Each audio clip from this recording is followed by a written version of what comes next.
وبشر الذين آمنوا وعملوا الصالحات أن لهم جنات تجري من تحتها الأنهار كلما رزقوا منها من ثمرة رزقا قالوا هذا الذي رزقنا من قبل وأتوا به متشابها وَلَهُمْ فِيهَا أَزْوَاجٌ مُطَهَّرَةٌ وَهُمْ فِيهَا خَالِدُونَ. اعوذ باللہ من الشیطان الرجیم، بسم اللہ الرحمن الرحیم۔ السلام علیکم ورحمۃ اللہ۔ آج کا لیسن نمبر 31 ہے اور سورۃ البقرہ کی آیت 25۔ وَبَشِّرِ الَّذِينَ آمَنُوا وَعَمِلُوا الصَّالِحَاتِ أَنَّ لَهُمْ جَنَّاتٍ تَجْرِي مِنْ تَحْتِهَا الْأَنْهَارُ كُلَّمَا رُزِقُوا مِنْهَا مِنْ ثَمَرَةٍ رِزْقًا قَالُوا هَذَا الَّذِي رُزِقْنَا مِنْ قَبْلُ وَأُتُوا بِهِ مُتَشَابِهًا وَلَهُمْ فِيهَا أَزْوَاجٌ مُطَهَّرَةٌ وَهُمْ فِيهَا خَالِدُونَ۔ اور بشارت دے دیجئے، خوشخبری دے دیجئے نبی صلی اللہ علیہ وسلم ان لوگوں کو جو ایمان لائے اور جنہوں نے نیک عمل کیے کہ ان کے لیے ایسے باغات ہیں جن کے نیچے ندیاں بہتی ہوں گی، جب بھی انہیں دیا جائے گا وہاں کا کوئی بھی پھل رزق کے طور پر یعنی کھانے کے لیے، وہ کہیں گے یہ تو وہی ہے جو پہلے بھی ہمیں ملتا تھا، اور وہ دیے جائیں گے ان کو ایک ہی صورت کے پھل یعنی ملتے جلتے پھل دیے جائیں گے، اور ان کے لیے اس یعنی جنت میں نہایت پاکیزہ بیویاں ہوں گی اور وہ اس میں ہمیشہ ہمیشہ رہیں گے۔ اب یہاں پر آپ دیکھیے کہ خوشخبری کی بات ہوئی ایمان والوں کو، اور یہاں پر بتایا جا رہا ہے کہ کیوں ان کو خوشخبری دی جا رہی ہے، کس وجہ سے دی جا رہی ہے، کیونکہ وہ ایمان کے ساتھ نیک اعمال کرتے رہے۔ پیچھے آپ کو معلوم ہے کہ کفار کا ذکر ہوا، دین کے دشمنوں کا ذکر ہوا، تو یہاں پہ اللہ تعالیٰ نے جو ایک قرآن کا معجزاتی پہلو ہے جس میں مختلف قسم کے سبجیکٹس جو متضاد سبجیکٹس ہیں ان کو ساتھ لایا جاتا ہے، تو ایک طرف قرآن اور اللہ تعالیٰ کے دشمنوں کی بات ہوئی، تو ساتھ ہی ساتھ اللہ تعالیٰ نے ایمان والے اور نیک لوگوں کا ذکر کر دیا، ان کا اجر و ثواب اور ان کی کامیابی اس کا بیان کر دیا۔ اور یہ قرآن کے مثانی ہونے کے بارے میں اس کے اوپر دلیل ہے، یعنی اس میں ملتی جلتی اور اپوزٹ چیزیں ساتھ ساتھ آتی ہیں۔ اور یہ جو مفسرین ہیں ان کا بھی قول یہ ہے کہ یہاں پر ہر ٹاپک جو ہے وہ تقابلی جائزے کے ساتھ آیا جاتا ہے، یعنی مقابلے پر جو ہے وہ ایک چیز کا متضاد ہے، اس کا اپوزٹ لایا جاتا ہے، اور جس چیز کا بیان ہوتا ہے ساتھ ہی اس کے مقابلے پر دوسری چیز کا ذکر کر دیا جاتا ہے۔ تو اس لیے فوراً بعد اللہ تعالیٰ نے نیک ایمان والوں کے جو ان کو انعامات ملنے والے ہیں جنت میں اور جو کامیابی ہونے والی ہے اس کا تذکرہ فرمایا۔ حدیث میں ہے کہ نہر کوثر کے دونوں کنارے سچے موتیوں کے ہوں گے، یعنی سچے موتی جو ہیں وہ کناروں پہ لگے ہوئے ہوں گے، اس کی مٹی مشک خالص ہے اور اس کی کنکریاں لؤلؤ، یعنی یہ لؤلؤ جو ہے نا وہ پرلز کو کہتے ہیں، اور جواہر ہیں، جواہر میننگ کہ مختلف جیم سٹونز اور جو پریشس سٹونز ہوتے ہیں یہ وہ ہیں۔ اور یہ آپ کو معلوم ہے کہ نہر کوثر جو ہے وہ جنت سے پھوٹتی ہے۔ اللہ تعالیٰ اپنے فضل و کرم سے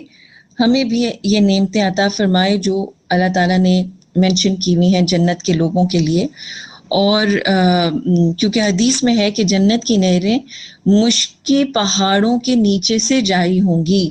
اور آپ کو معلوم ہے کہ کیونکہ جنت کی مٹی مشک ہے اور پہاڑ بھی جو ہے وہ مشک سے بنے ہوئے ہوتے ہیں، مشک جو ہے وہ سب سے زیادہ ایکسپینسو خوشبو کا نام ہے۔ اب یہاں پر متشابہہ کی بات آئی ہے کہ ہمیں ملتا جلتا ملے گا، تو جنتیوں کا یہ قول کہ پہلے بھی ہم یہ دیے گئے، اس سے مراد یہ ہے کہ دنیا میں بھی یہ میوے یا اس طرح کے پھل ہمیں ملتے تھے۔ بعض کہتے ہیں کہ مطلب یہ ہے کہ ہم اس سے پہلے یعنی کل بھی یہی دیے گئے، یعنی جنت میں اس سے پہلے بھی ہمیں یہی ملا تھا، اس سے ملتا جلتا، اور بتا یہ چلے گا کہ ظاہری شکل و صورت تو وہی ہے لیکن ذائقہ جو ہے وہ بہتر سے بہتر سے بہتر ہوتا چلا ہے روزانہ جنت میں۔ فرشتے کہیں گے کھائیے، اگرچہ شکل و صورت میں یکساں ہے لیکن مزہ اور ہی ہے۔ فرماتے ہیں جنت کی گھاس زعفران کی ہے اور اس کے ٹیلے مشک کے ہیں، اور دنیا کے میووں سے بھی نام اور شکل و صورت میں ملتے جلتے ہوں گے لیکن مزہ کچھ دوسرا ہی ہوگا۔ عبد الرحمن کا قول ہے کہ دنیا کے پھلوں جیسے پھل دیکھ کر کہیں گے کہ یہ تو دنیا میں ہم کھا چکے ہیں، مگر جب چکھیں گے تو لذت کچھ اور ہی ہوگی۔ اب یہ تو ہو گئی پھلوں کی بات، اور پھر نہروں کی بات، اور پھر ان کے ایک چیز جو آپ دیکھیں رہائش ہوتی ہے اور فوڈ ہوتا ہے، لیکن کمپینین شپ کہ انسان جو ہے ان کا ساتھ دینے والا کون ہوگا۔ تو یہ جو ازواج مطہرہ کی بات آئی ہے، ازواج زوج کی جمع ہے، اور زوج کہتے ہیں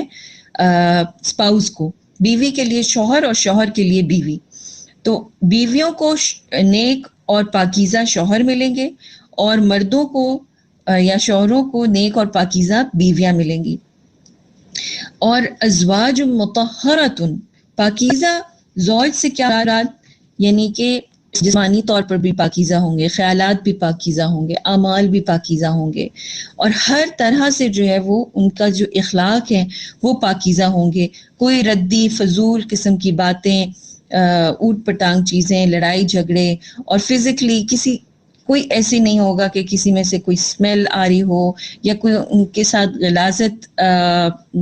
وہ کسی قسم کی ایسی چیز جو ہے وہ قریب بھی نہیں جائے گی۔ ازواج مطہرۃ، کوئی فیلنگز ہرٹ نہیں کرے گا، کوئی تکلیف نہیں دے گا، ایک باہم محبت کا سما ہوگا۔ وہم فیہا خالدون، اور وہ اس میں ہمیشہ ہمیشہ رہیں گے۔ اور یہ جو خلد ہے نا، سب سے بڑی نعمت آپ سمجھیں خلد ہوگی، کیونکہ جب انسان اتنی پیاری جگہ پر جاتا ہے تو اس کا دل نہیں چاہتا کہ وہاں سے واپس جائے۔ تو خلد کا میننگ یہ ہے کہ ایک تو وہاں پر وہ ہمیشہ رہیں گے، نمبر 2 وہ ہمیشہ خوش رہیں گے، نمبر 3 ہمیشہ پلیجرز میں رہیں گے، یعنی کہ نعمتوں کے اندر رہیں گے، ہمیشہ ہی ان کو انعامات ملتے چلے جائیں گے، اور وہ روز بروز اور زیادہ سے زیادہ ہوتے چلے جائیں گے۔ اللہ تعالی ہمیں جنت میں داخل کرے۔ اس کے بارے میں ایک حدیث میں ہمیں ملتا ہے کہ جو بھی سچے دل سے روزانہ 3 دفعہ جو ہے وہ جنت کا سوال کرے تو اللہ تعالیٰ اس کو جنت عطا فرما دیتے ہیں۔ تو اللہم انا نسألک الجنت الفردوس الاعلی ونعوذ بک من النار۔ اللہ تعالیٰ ہمیں جنت الفردوس الاعلی یعنی اعلیٰ ترین جنت عطا فرمائے اور آگ سے بچائے۔ جزاک اللہ خیر۔ السلام علیکم ورحمۃ اللہ وبرکاتہ۔